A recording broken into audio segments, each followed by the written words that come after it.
Today's episode is brought to you by the new Kansas City-made indie film, Doll Eyes. When a writer publishes a trashy fiction piece, his stepsister pays a visit and disrupts his married life. Meanwhile, a strange doll she carries holds a dark secret. Event by Fine Arts Theaters Kansas City, held at 3707 West 95th Street, Overland Park, Kansas, at 7 p.m. on July 31st. Doll Eyes. Don't fall asleep. Today, Nivens sits down with author and intersex activist Chris M. Arnone. Nivens and Chris talk about their hilarious stage days together, the publishing of his new memoir, My Name Was Baby, being born ambiguous, meaning parents and doctors not knowing whether you're a girl or boy for a number of days, surgeries and health complications, also growing up being intersex and how it affects life in general. It's quite the educational episode and far too many topics and subtopics to list here. But every intersex story is different.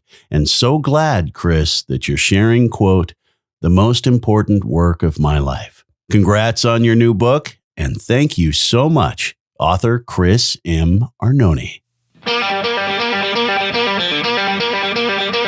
The Prince of Possum Trot, the Mayor of Gullytown, a Kansas City kid. Ladies and gentlemen, you're tuned in to Kansas City with Jason Nivens. Stars are coming, run, fetch my lightning ride.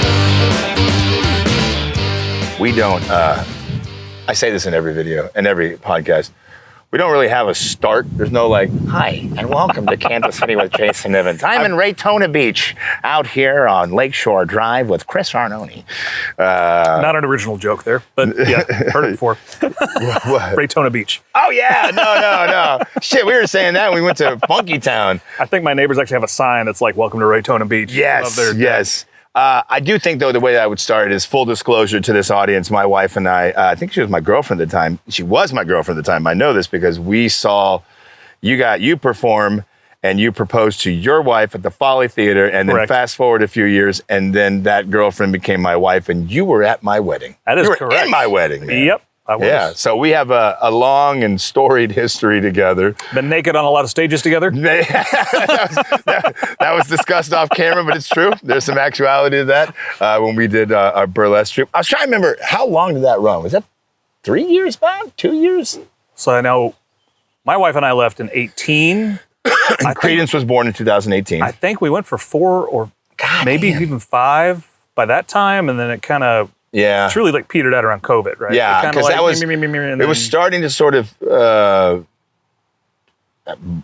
You think about like a rocket coming into the atmosphere and starting to like separate, and things are falling apart. That's kind of what happened with BCR. One wheel fell off over here. It's like, we can still do this, guys. Like we don't need 4 wheels to land. Get us over water, we'll be fine. And then, by the time COVID came, that just sort of cemented, I think, the end of it. It's a good run. Like some of the shows that we did. Magic. Absolute. When you proposed that my character, Frankie Dismay, you had the idea of like the many deaths of Frankie Dismay, I just thought to myself, God, this guy does not like me. He just wants me to die. But then I one busted of the out of best reveals. Oh my God. Because you were in the coffin. The whole time. But before doors opened. I climbed in. I just got done staining the coffin. It had a full-size coffin that Grandmaster Quinn made. And I'd stained it all the night before. And we had a little hole for me to see out of, or to breathe out of. And, excuse me. And yeah, I climbed into that thing just before, I think 5 minutes before the doors. Just before doors. Just before doors. And everyone's like, people were texting me, and I'm like, I think I'm okay. But I could see because we had the stage smoke, Yep. So that shit's coming in. And fresh varnish. At the fresh varnish. And the 30-minute mark, you're like, oh, am I actually dead? Like, oh shit, is this? But I was on, I don't know if you know this, I was like, we are not holding the start. Right. Yeah, you did. I did hear that. Going. Yeah. No hold. Yeah, no. Because usually burlesque runs on burlesque time. So if we say it's a 7 o'clock show, we'll start at 7:05, 7:17, No. Yeah, no. It's a hard start. And then we did Carmina Burana, to that was everybody, all the different BCR characters and guest performers came up and put like flowers on the coffin. Funeral, yeah. The funeral. It was a funeral procession. And then at that big crescendo, I came busting out with a hatchet. That was awesome. I was looking at that coffin the other day because it's been outside for years now, and it's definitely falling apart, but still. Fear boner. Yeah. God, that was wild.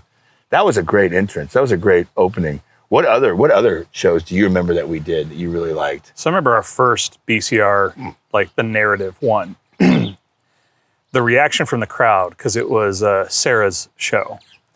And because it was you and Danny, like hauling her in, twisting and screaming, like kicking a door in. Yeah. The reaction, because the audience had no idea what it was. And they were just like, what is happening? Right. And it was like, I feel like that set the tone for like, this is what you're going to get with BCR. Like, that was, you never know what we're going to do. 100%. I think that was like what we wanted to be like. We wanted every single show to be buckle up. Like, yes, take some photos. Don't turn off your lights on your phone. Don't be that.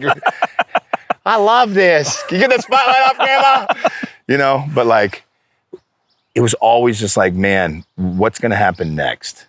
And I think we really did that pretty good. My favorite memory of us, this actually made it into my book, was at the Folly with that, the cabaret show. Taking on the Nazis. Correct. Yeah. And it was because it was... We did Hoist That Rag? No, it was Bottom of the River. Bottom of the River. And this was just before the election that wound up electing Trump for the first time. And so late night theater, they would do these fundraiser shows at the Folly. And their theme was cabaret because, cabaret is all these performers and outcasts as the Nazis are coming to power. And so it felt right. So you had every single performer started on the stage. There was an actual functioning bar on the stage. And one by one, people would perform. And then there were people, friends of ours, dressed as Nazis who would haul them away. Yeah. Well, BCR, there were 9 of us. Yeah. And we were just before intermission. Yep. And we do this great a cappella with some like stomping. And you broke my wife's wooden cup, like making noise. No, I still think it's awesome. Yeah. Like that's what happened. I happened. felt bad about that, yeah. And we're like yelling and screaming and stomping by the end of this number. And we finish and we turn around and our friends dressed as the Nazis, they flinched. Yeah, they did. And you shoved Corey. I shoved Corey. It was just instinct. I didn't mean to, but I did. I shoved him and then he got back and then he just grabbed me and then like we fought off stage. Yeah. So like we were not dragged off. We walked off. Yeah. And that was intermission. Oh, I got tingles thinking about that. And then everybody was like, you got to apologize to Corey. I was like, dude, I'm so sorry. I just got in the moment. It's like, no, I was shocked by it at first, but then I was like, oh no, that makes sense. That checks out. You should have done that. So yeah, God, that was awesome. You know what else? The one I always think about a lot whenever I hear Rage Against the Machine is having Stefan during the Hunter S. Thompson tribute show, sing Strange Fruit into Killing in the Name from Rage Against the Machine with a live band, and not a single person in our audience was sitting down. Oh no! People were coming out of the kitchen of the space we shared with Westport Flea Market, being like, "What in the fuck is going on over there?" That was wild. And I love that full circle moment because him singing Strange Fruit was how we all met him at first. Yeah. We were doing another show. Yeah. At the Folly. Yes. And we're like, who is this extraordinarily tall, gorgeous man who is in drag and singing Strange Fruit? And to the rafters. And knowing the history of that song and knowing the power of that song and then becoming friends with Stefan, that was just like, wow. I mean... he's going to be famous one day. I keep waiting. It's going to happen. He is grinding it out so hard right now. I'm so proud of the work he's doing because I know it's a lot, I mean, like I think back now because the BCR days were definitely pre-babies. And sometimes we'd have 2 shows, set up, tear down, do it all in one night, and then go to the Baraggio for the after party. Every time. Every time. Until... What? Who knows sometimes? Sometimes he just never left. As Tom Waits said. Jeff never left. Yeah, right? Yeah, no, he never did. Bailey would always hit that couch, man. Yeah, like Tom Waits said, you get the Sunday paper on a Saturday night. Man, we did that a lot. We did a lot. We did a lot. So obviously, one of the things that we're here to talk about is your new memoir that, as of this video, is out now. No. As of this recording is not out. As of us putting it out, because the turnaround time. Okay. Yeah, sure. So it should be because it's coming out. We're in the future. Yeah, we're in the future. We're in the future, man. I should have brought a copy. I know. I was just thinking, like, do you have a copy? I do. I've got it in the house. Yeah. Well, I'll get a screenshot of it, and I'll have Parker in post because he's super producer. I'll have him put the image up, be like, "This is the book these nincompoops are talking about." Now, you've written like fictional. Yep. Sci-fi series, right? You want to give a plug on that real quick? Yeah, it's the Jayu City Chronicles. Book 1 is the Hermes Protocol. So yeah, they're available pretty much everywhere books are sold. I think Mid-Continent has a few copies too. People want to borrow them here locally. Hell yeah. Yeah. But now you're putting out a memoir. And let's talk about that. As I'm sure that you're getting used to having to talk about the memoir. Just had my first event last night at Kansas City Public Library, actually. That's awesome. Yeah, I took that because I get the little newsletter. Yeah. And I was like, my boy, yes, there you is. Yeah. But so, writing fiction and writing about yourself, easy, right? So different. Yeah.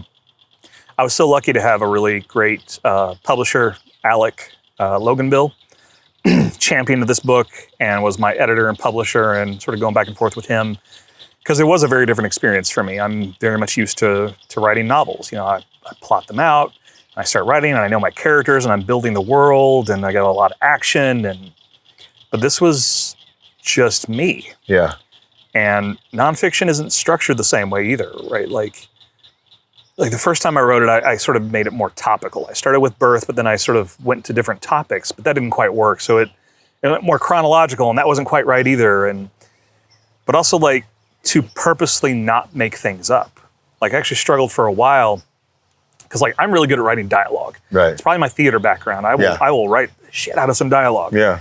And I don't remember exact conversations from a month ago, let alone, back to my childhood.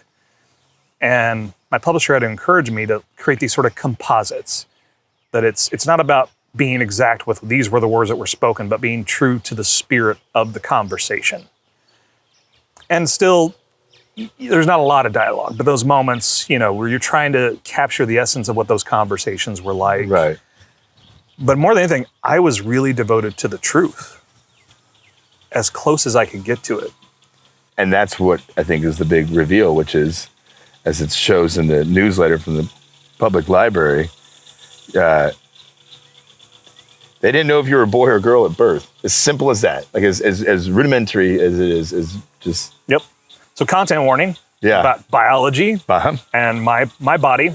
So the way I was born, so I came out, they looked between my legs, and they looked at something that was kind of curled up against my body. Maybe it was a penis, maybe it was a clitoris. There was no visible urethra at all. There were these two shriveled, maybe sacs. Were they labia?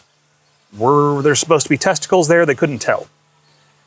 And so they did find where the urethra was supposed to be. It was not open. So they cut a little slit, they put a little tube in that would fall out as it healed, so I could pee. Right. And then they took blood and they did some ultrasounds. And for 3 days, the name of the book is My Name Was Baby, because that actually was my name for 3 days, because they didn't know if I was a boy or a girl. So between the chromosome test coming back XY, which is genotypically male, and the ultrasound showing that there were undescended testicles up in me, they're like, okay, it's a boy. And then, I had to have 3 surgeries when I was 2, 2.5, and 3. This was... you don't remember any of that. I don't remember any of this. Yeah, So it was bringing down the testicles. That chapter is actually called Buttons, because they use buttons on the bottom of the scrota to hold the testicles in place while they heal. Oh, wow. So were these little, I can't see them. There's like a photo of me post-op, but you can't see anything. It's very blurry. Yeah. It's 1982. Yeah. Yeah. What year were you born? 80. 80. Okay, so 82, 83. I was 2 when the first, okay. I have the exact dates. Okay, so it's, okay. Yeah. Yeah, okay. But so my mom said there are these little clear buttons. Oh my gosh. They were on the bottom of my scrotum, like holding them down. Second surgery was to build a urethra. And they actually did that using skin grafts from my bladder, because bladders don't grow hair. Okay. Everywhere else externally grows hair. Right. And I've actually read stories online about some men who did not benefit from this. And so the bottom of their penis grows hair, which not the most comfortable or enticing thing for a potential partner. Yeah. So I was lucky in that regard. And the third surgery was to help sort of straighten out the penis a little bit as best they could. And yeah, does it look normal down there? No, it's different. Mostly works. I'm not impotent. It's another, I was lucky as a big theme in my book. Compared to a lot of other intersex children, my outcomes have been pretty good. I've had a lot of issues in life. I've had kidney infections that ran from kidney to testicle, which those aren't supposed to connect like that, but they did for me. Right. I've dealt with testicular torsion. Testicular torsion? It's when the testicle twists up inside. That is the correct response. And that's pretty much what it feels like. It's horrible. Oh, shit. It's like, okay. Yep, they can do that. If they do it too many times, they'll go in with surgery and like basically staple them in place, which I never got. It only happened to me twice. Okay. But like if it happens a third time. Oh, man. Didn't happen a third time. Okay. And then I had a health scare at the end of 2024 and wound up having both testicles removed. And so I'm now on testosterone and will be for the rest of my life. But it's better than, like, they've literally been nothing but a problem for me since I was born. The testicles. And I was actually told when I was younger that I had a higher chance of them turning cancerous. And when I... Because of all of this stuff. Because it's not like one thing. It's just a succession of things. Yeah. Okay. And wound up finding out that percentage was actually 30%. Take them. Take them. Take them. Take them.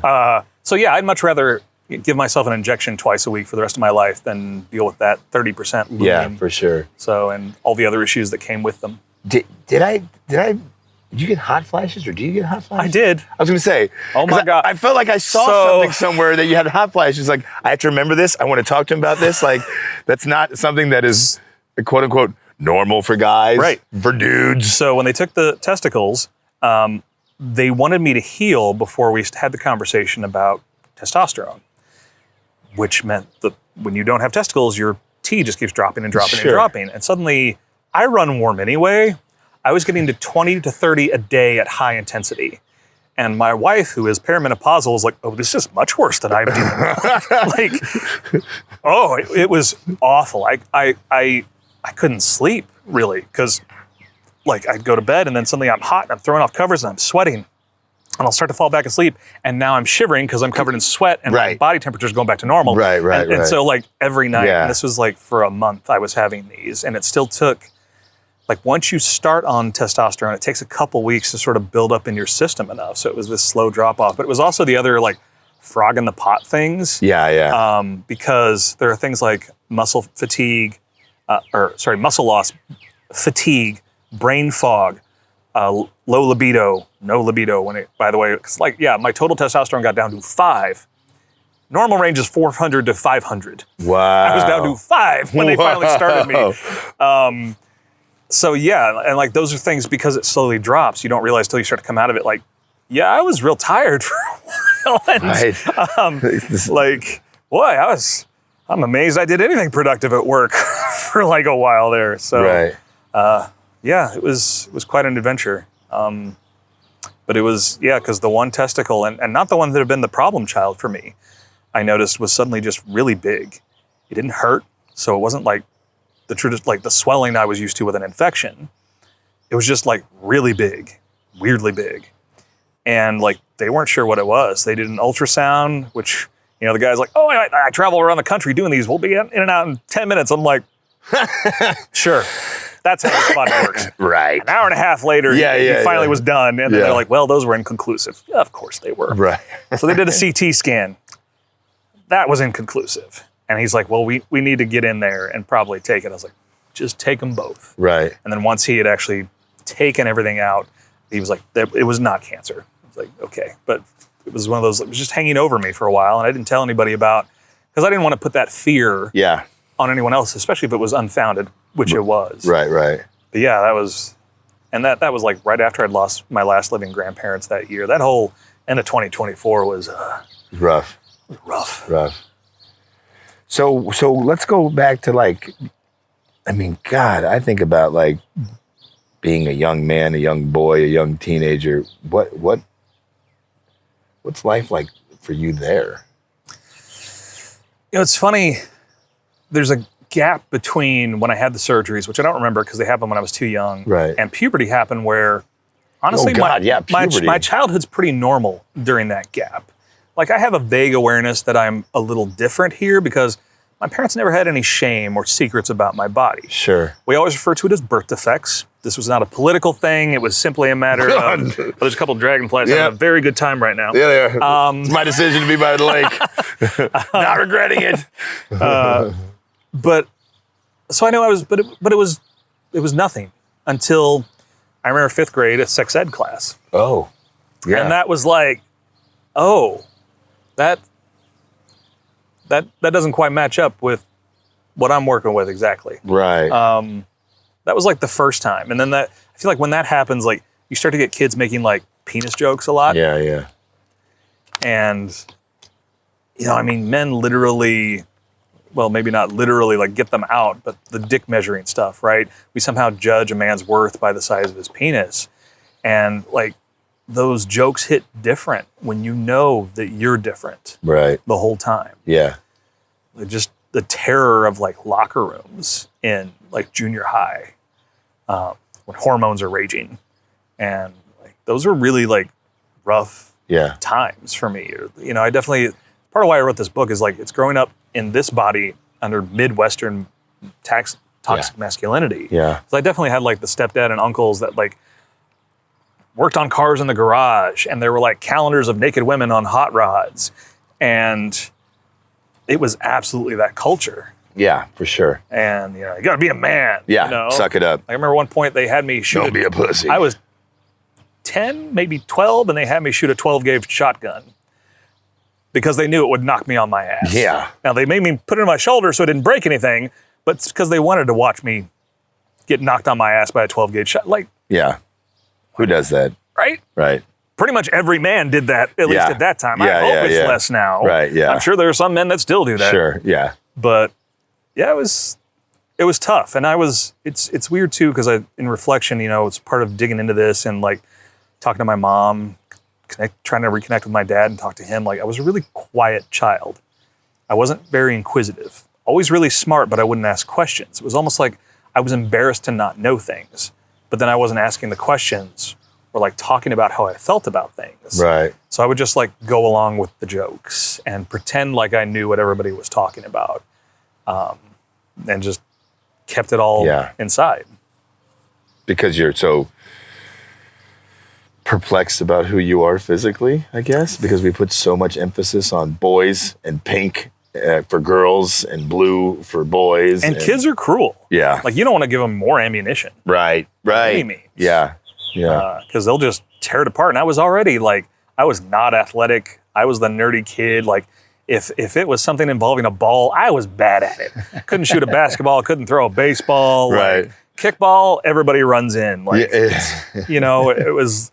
So when you're already that and you're like acing all the tests and like, proudly putting your pencil down before everybody else. Yeah. It was that kid. Like, yeah. Young Sheldon. Yeah, don't give them more reasons. Right. So you talked about like reading some things online about people that have, I guess men and women, right? Yeah. That have gone through or not gone through. It's not like it's just experienced this life as you have. What's the online community like? Is there a large group of people that share stories? Is there a Reddit page? I mean, I'm so ignorant to it because we hear just so much about like, especially in today's climate, like men over here, women over here. That's it. And it's like, but it's not really that cut and dry. It's really not. I guess I should probably like go back and define intersex. Really, that's going to be important for people. That's one of the big reasons I wrote this. Like, I didn't actually read the word intersex till I was 37. Okay. And I don't know why I was looking something up, but I was looking up hypospadias, and that's like the main variation I have that I was born with. And it was like, it's an intersex variation. I was like, what is intersex? I'm intersex. So people don't know. So intersex is an umbrella term for a variety of biological variations that people are born with, whether they're physical what like, in other words, phenological, meaning like visible, like mine was, like you could look at the outside of the body, or if they're like dealing with their genotype, meaning their chromosomes or their genetics. Okay. That it's more inside and it's the body chemistry that gives us certain features to our bodies that don't neatly align with strictly male or strictly female. There are like 11 major variations, but the counts are really wild because within those variations, there are some further variations. So some counts put it at more like 40 different variations. Wow. And there's also within each of those, it can be really a spectrum. Like hypospadias itself, there can be very, very minor. So what hypospadias literally means, it's the opening of the urethra occurs behind the head of the penis. Some people, it's very minor. It's just a little bit behind. I was actually talking to a friend of ours who is gay and has slept with men who have a little bit of hypospadias. He's like, yeah, I've seen it come out just a little bit back. And that's where their pee comes out too. And those men would very likely not call themselves intersex. Right. Right? And that's okay. Right. But for me, based on the severity of it and the other things that were happening with my body, it was very ambiguous the way that I was born. And so, yeah, that's what we're talking about. I think one of the examples I always like to talk about is complete androgen insensitivity syndrome. This is the most common of our variations, and intersex people account for about 1.7% of the population, Okay. Which feels like a very nebulous number. So to put that another way, 8.3 billion people on Earth, so it's about 141 million of us, Okay. or roughly the same number as people with red hair. Oh. Or do you know 59 people? Then one of them is probably intersex for every 59. Wow. Like I Okay. feel like those are numbers that make more sense. Yeah. Yeah. Right. You bring it down. It makes Yeah. it easier to So, digest. CAIS, complete androgen sensitivity syndrome. These women are born with a clitoris and what's called a shallow vagina, meaning that it ends without fallopian tubes, ovaries, or a uterus. They have undescended testicles, and they actually have XY chromosomes. So But society would look at them as women. they're absolute women. They're all women. There are women. Okay. They are like, I don't know of any CAIS women who are trans. They probably do exist, but all the CAIS women I know definitely identify as women. Okay. And because what the androgens are the hormones geared mostly toward male development. And so those bodies can't process them. They just don't pay attention to them. And so they've got these undescended testicles and XY, which is genotypically male, but they are absolutely women. And far too often, these testicles are removed when these kids are very young. Babies, infant, toddlers. And then the problem is, when puberty theoretically should have come along, nothing happens because there's nothing in their body to create any of those hormones. Right. And oftentimes, the parents don't notice until it's a little late. And they're like, wait, you're not developing. You're like your classmates. Oh, right, we had those removed. Right. Maybe that has something to do with it. Yeah. Yeah. And so then they have to start on hormone replacement therapy for their entire lives. And because they were delayed, they wind up with early onset osteoporosis. Because here's the trick. Oof. If they left those testicles in, come puberty, they would have started to create testosterone, but their bodies would have metabolized them as estrogen. Okay. They still can't have kids because they're missing those other parts. Right. But they would have actually started to develop. So there's a lot of just like bad information and a lack of like modern research around intersex bodies. Right. So yeah, these unnecessary intersex surgeries are probably the biggest threat that faces us as a whole. How much do you think how much have you've learned a lot writing this book, the research, not only from your own personal standpoint, but from like diving in, where do you find the research? It's not like, I want to learn about Ireland. Let me Google it, you know? Well, I did read like every intersex memoir I could get my hands on, which is not a lot. Yeah. It's like 6 or 7 total. 6, 7. I have no children, so I'm like, I do.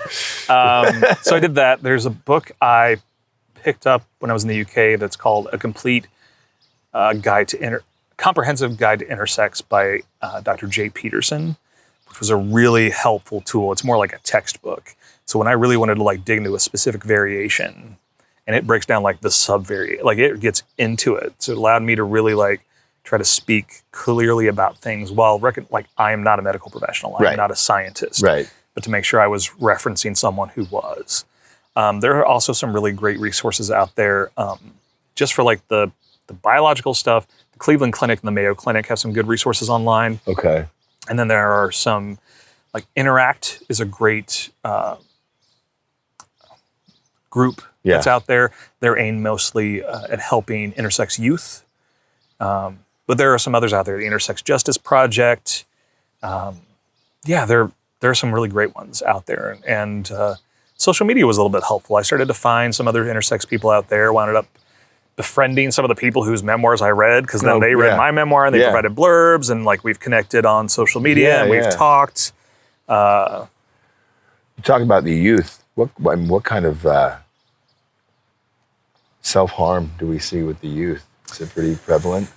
Because you know all about like the gay and lesbian communities and the self-harm that happens. Yeah, the Trevor Project did some research around that. I don't have the numbers on me, but yeah, there are very high rates of depression, anxiety, and suicide with intersex youth. And a lot of it comes from, it's a mixture of Societal pressures. It's dealing with societal pressures, right? The need to fit in, the need to feel normal, especially when you're young.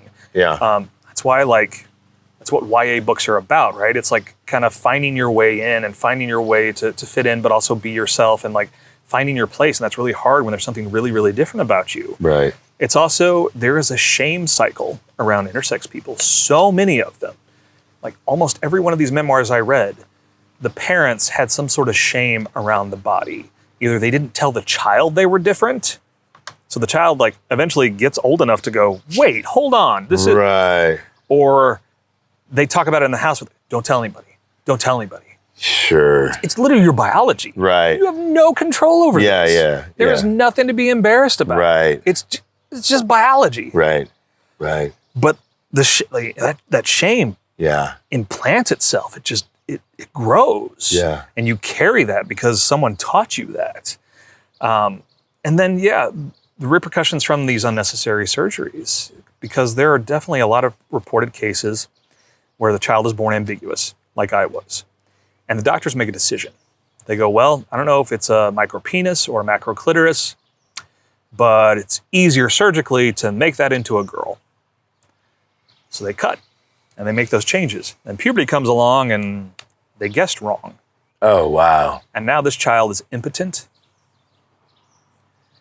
And it's horrible. Yeah. And there are a lot of support groups for kind of like survivors of these surgeries. David Reimer, if you want to look that one up, that's the most sort of famous, infamous, and tragic case around something like that. Okay. And it comes back to this Dr. John Money back from the 60s. And it's unfortunately his teachings that are still driving a lot of what these doctors are doing. And to be clear, I really believe the vast majority of these doctors, they're operating under the Hippocratic Oath. They're really trying to do the best they can. They're just doing it with bad information. Right. And without a good understanding of but what are the outcomes really? Like, don't try to make us normal. Right. Just try to make sure we're healthy. Right. And let us determine what's best for us later. Well, do you think that from 1980 to today, it's gotten better? Is it getting better? More understanding? Barely. Like I said, I was 37 when I first read this word. Right. And I am this. Right. When I had to find a new urologist in 2024, and I told him I was intersex, he's like, I have to read up about that. Wow. He's like, I know that term, but I need to do some more reading about that. And he's a urologist. Like, this is what he does. Right. I did try to reach out to some pediatric urologists around Kansas City and was universally ghosted by them when I was trying to research for the book.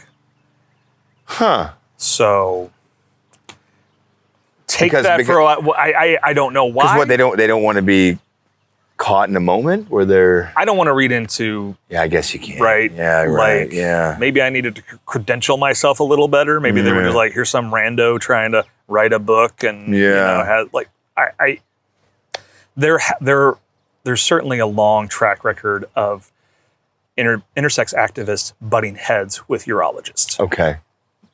But I just didn't hear back from any. So I make no claim about right. exactly why that happened. What made you want to write the book? So 2023, wife and I went on a beach vacation, which means I alternate between going in the ocean and reading. And a book had just come out called Inverse Cowgirl by Alicia Roth Weigel. And it was her, she has CAIS. It was her memoir. And I'm reading this, and for the first time, I'm like, is my life interesting enough for a book? Like, because we all have a life, right? But you think it's my life. It's not that, it's just, it's what it is. Yeah. But I was seeing some parallels, but also some big differences. And one of the things I started to really notice as I started to look for more intersex stories was the vast majority of them were either non-binary or very femme. And to be clear, those stories are all very, very important. Yeah. But what I wasn't really seeing was a masculine intersex story. A dude story. A dude story. And that growing up around that sort of masculinity and those pressures to be a man when your body is different. But it was 2023 and I was writing other novels and it just sort of tumbled to the back of my head. And then January 2025 came along. Trump took office again. Yeah. Executive Order 14168. I don't expect anybody else to have that number memorized the way I do. And this is the one where he's trying to very clearly define two sexes and that they're the same thing as gender.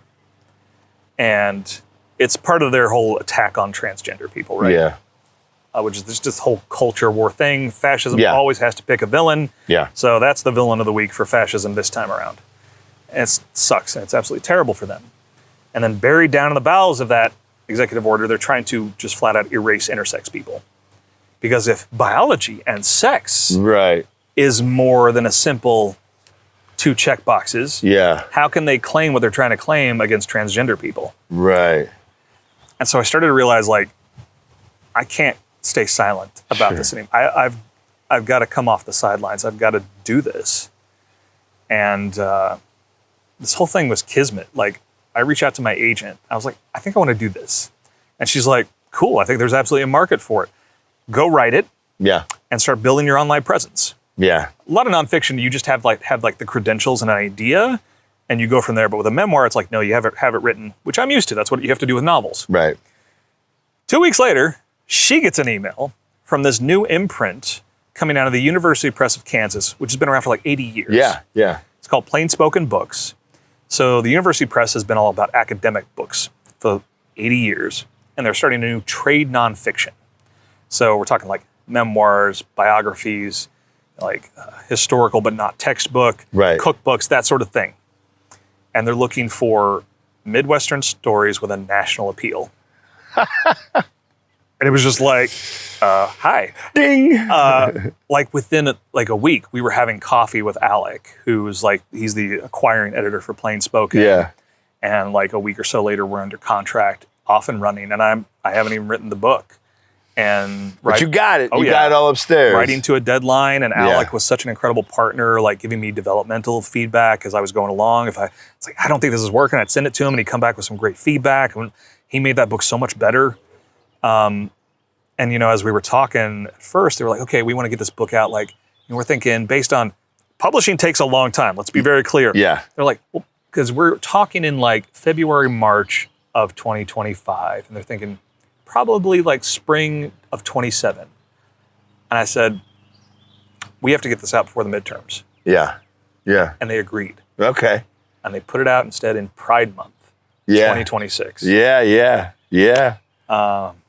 Yeah, and Plain Spoken, the whole team has just been such an absolute joy to work with. They've all been such champions of this work. It's the most important work of my life. Yeah. Yeah. And to have that team backing me up like that. Yeah.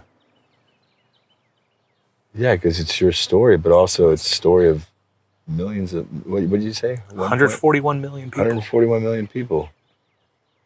And every intersex story is different. Yeah. But every one of them is important. And I just want this work to reach out to people that, I feel like so many intersex people, they're in the closet, or maybe they don't even know that they're intersex.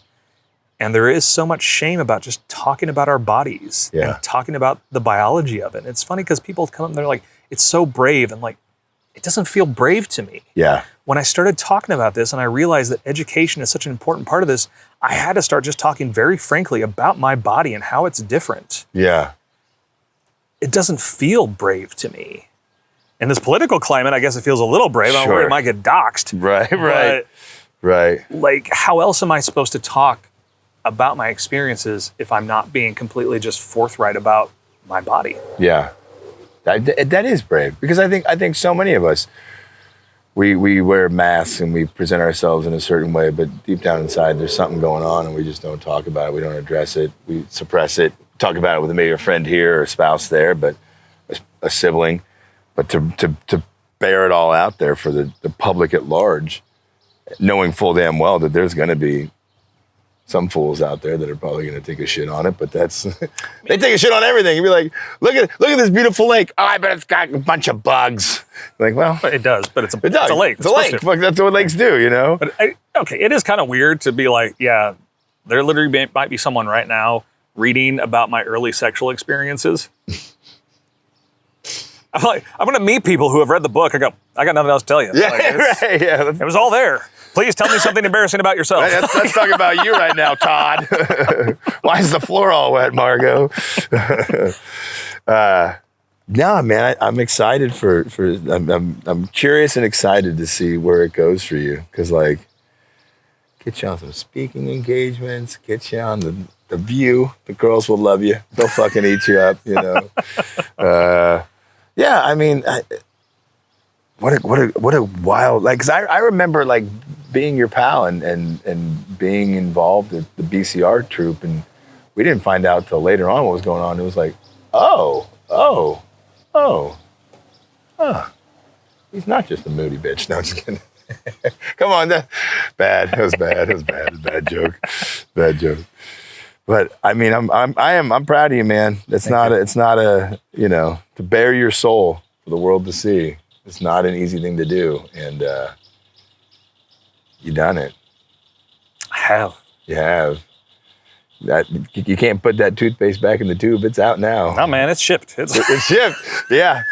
There are people who have already read it. Yeah. My mom has already told me one thing I got wrong.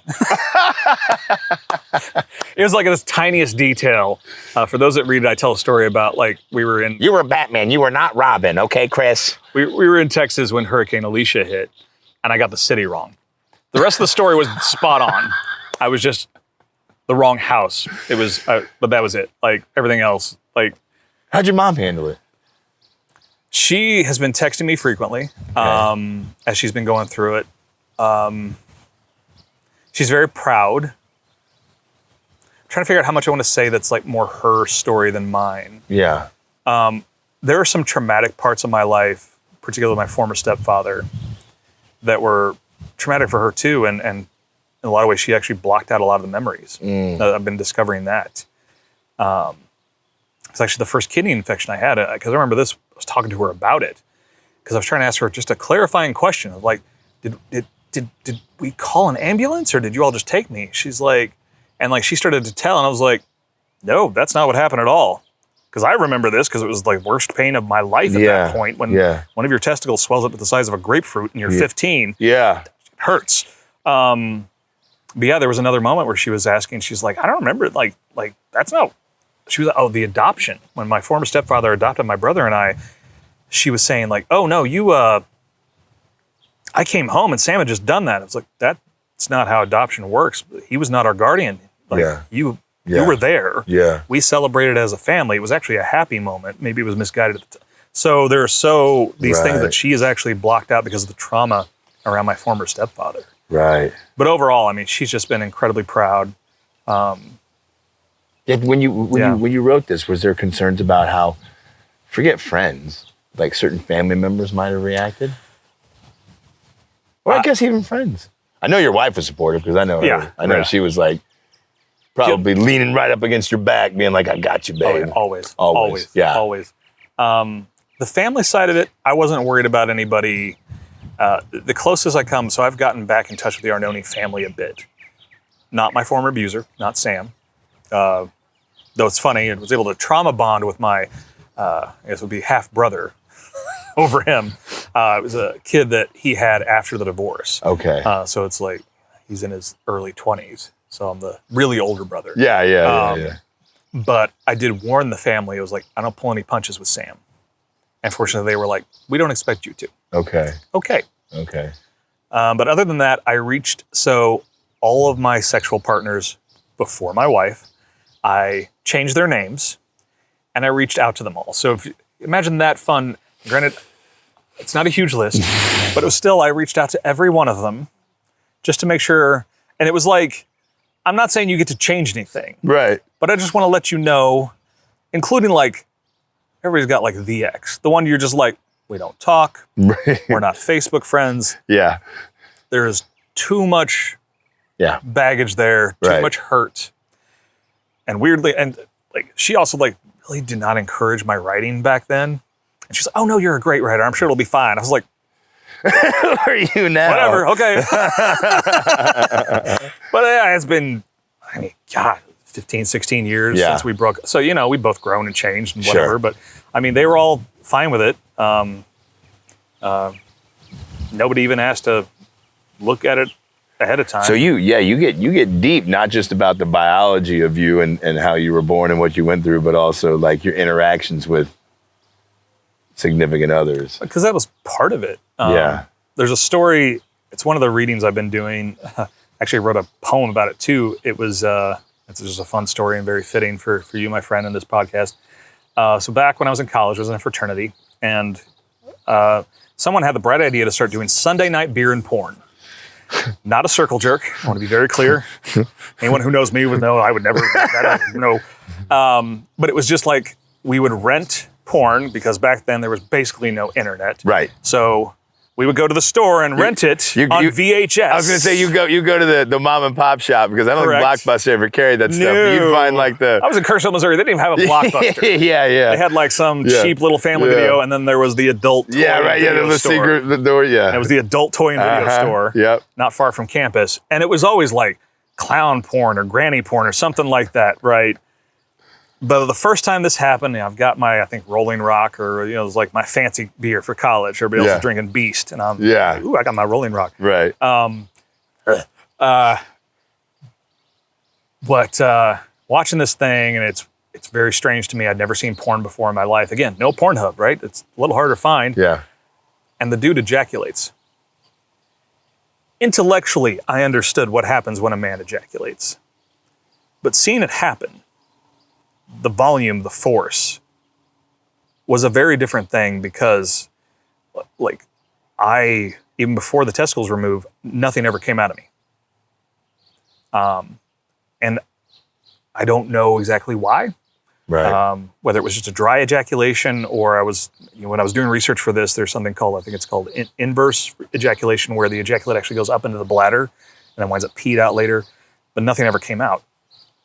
And it was this really shocking moment for me. And like all the guys cheered this part. Right, yeah. The money shot of all the parts. Messi scores again! Right, like that's the part they cheered. Right. And I'm just, again, going along with it, but just in shock. Right. Seeing what that, and it would just put in stark relief how really different I was. Yeah. Wow, that is a wild ride, man. Sunday night beer and porn. Sunday night. So we're going to bring that back? You know, the Strand Theater is the oldest continuously running movie theater in Kansas City. 2 theaters. Show adult films. I've heard the Folly used to do such things. They used to pass out newspapers for the burlesque shows so the men could cover their laps. Don't want to clean that theater out. No. Oh, Lord. Yeah. Woo. The amount of ghosts between those two buildings. Parker go, Yeah. Wish we had a camera on Parker right now because he's just like, oh Lord Almighty, Jesus Christ. Well, I do appreciate you letting us come over here and me chatting with you. I've been watching your promotions on social media. Like, I got to get you on. I got to talk to you about this just because, like, it is. Again, it's so much more complex and nuanced than like boys over here, girls over there. There's just a lot more to it, and it doesn't have to be a thing. You know what I mean? It can just be like like this, just a normal conversation, so we can understand a little more. Because I mean, like I'm just trying to like, okay, what now? What's the Ted Lasso quote? Be curious, not judgmental. Yeah. You know, that's Yeah. like seek to learn. Yeah. And it's because right now with this political climate, yes, transgender people are under attack, and intersex people are caught up in that.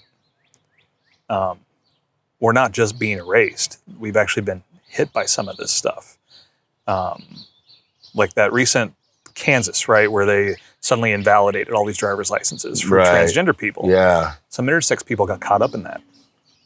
Really? Mm-hmm.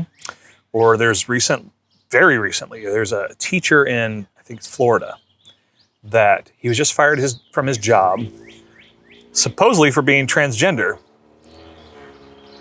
He's got 2 reasons to sue. One, you can't fire someone because they're transgender. Even our dumbass Gorsuch has affirmed that. Right. But also, he's intersex. He's not transgender at all. Right. Right. And so it's this, Yeah. not only the hate, but the lack of education. Yeah, the ignorance breeds the hate. Is they go together with each other. And so that's part of why I feel like telling our stories, Yeah. helping people understand. Because like I said, there's so many variations. All of our stories are different. Yeah, yeah. We're not a third sex.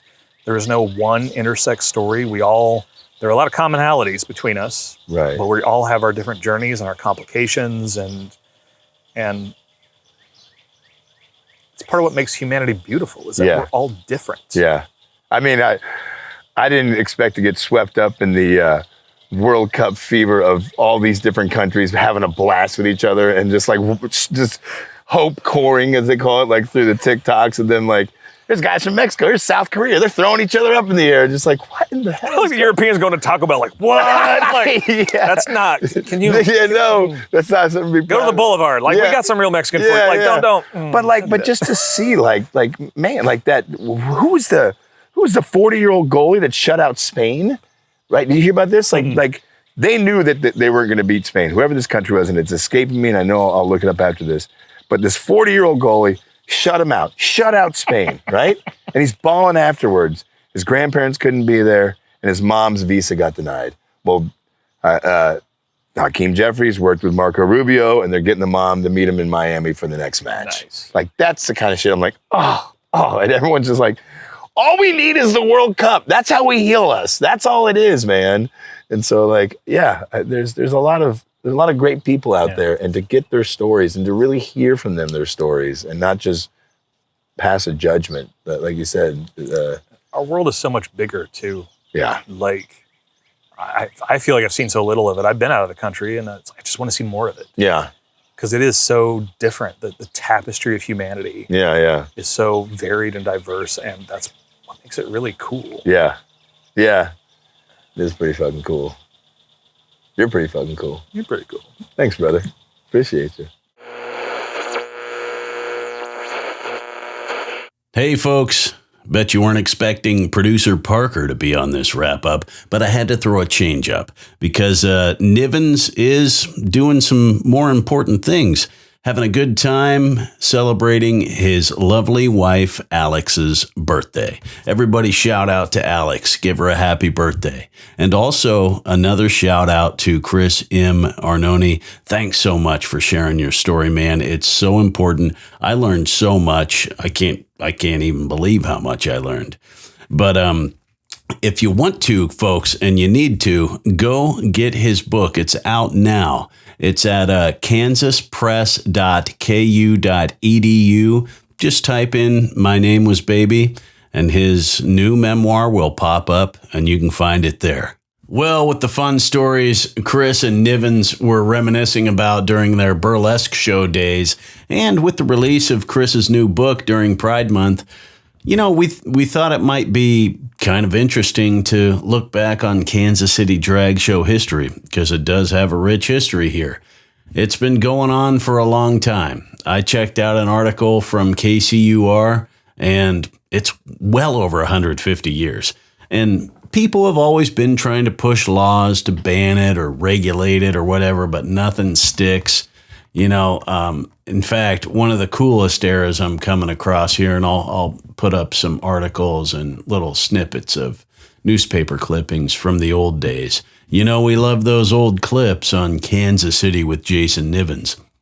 But the Prohibition era, very interesting, because that's when drag shows kind of took off in Kansas City for a while. People were... They were uninhibited. I mean, they were prohibited from drinking alcohol, so they had to go out and get wild in other ways. I mean, they went to drag shows, and one reason behind that is there was this political boss in charge of the city. They had a mayor, but this guy, if you know Kansas City history, Tom Pendergast, he had kind of complete dominance over the whole thing. You know what I'm saying? So he kind of loved the hooting and hollering and the raucous and he loved all of that. And so, drag shows had a huge incline there. There were so many names that came through. There was big names like Julien Eltinge, if I'm saying that right, Bert Savoy, Carol Norman, Jay Brennan. These people were traveling the continent at the time, performing everywhere.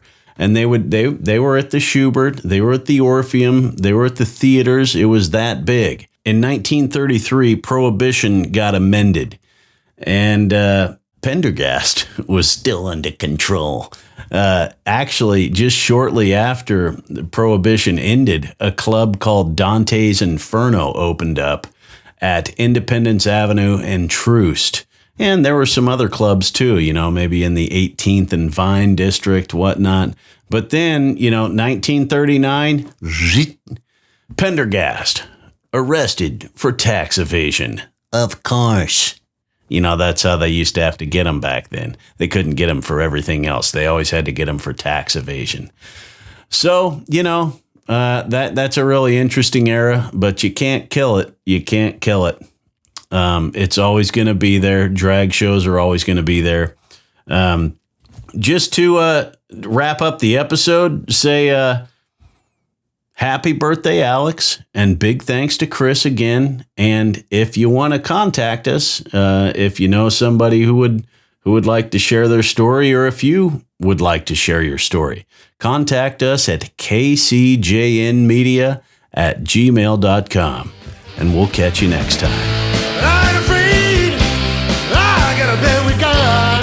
Thanks for listening to Kansas City with Jason Nivens. We appreciate you, and make sure to like, share, and subscribe. Hey, we'll catch you next time.